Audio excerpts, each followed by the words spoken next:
Ter un familiar con unha enfermidade de Alzheimer ou calquera outra enfermidade neurodegenerativa supón un cambio moi importante na túa vida, pero moi importante, do día á noite. Non podes facer plans, que facer as cousas da casa, e non se pode ter un traballo de 8 horas e deixalos a eles solos na casa.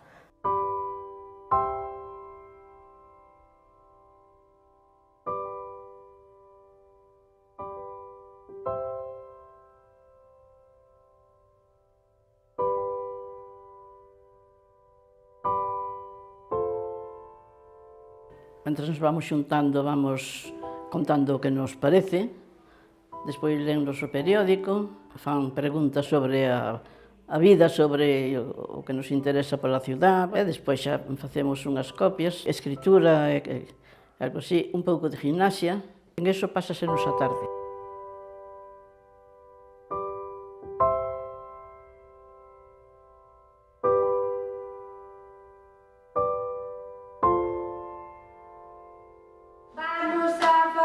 Gimnasia, trailala.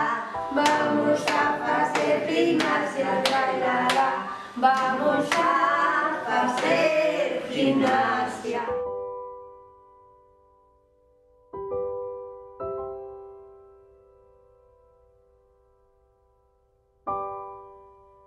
Digamos que o Alzheimer, ao ser unha enfermidade que produce un deterioro progresivo a nivel cognitivo, tamén produce este deterioro a nivel físico.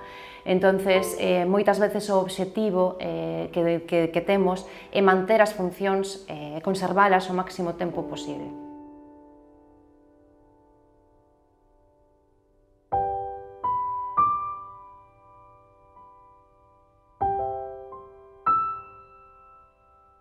A parte das actividades diarias, en a cadea tamén se fan saídas, visitas culturais, moita xente colaborando, moitísima xente participando, familiares, amigos, e creo que tamén simpatizantes pola causa, digámoslo así. Temos como dúas vertentes, tanto para as persoas usuarias como tamén para as familias.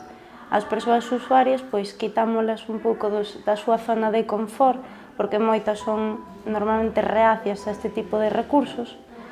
En canto veñen aquí, pois xa non solamente a nivel cognitivo, senón que tamén a nivel social, pois ten moitos beneficios para eles.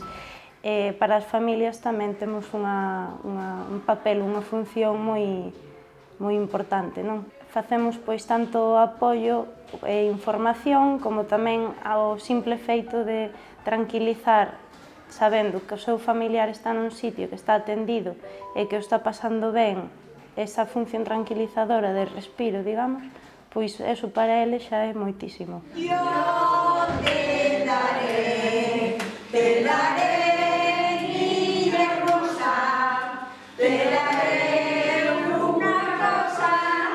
una cosa que yo solo sé hacer.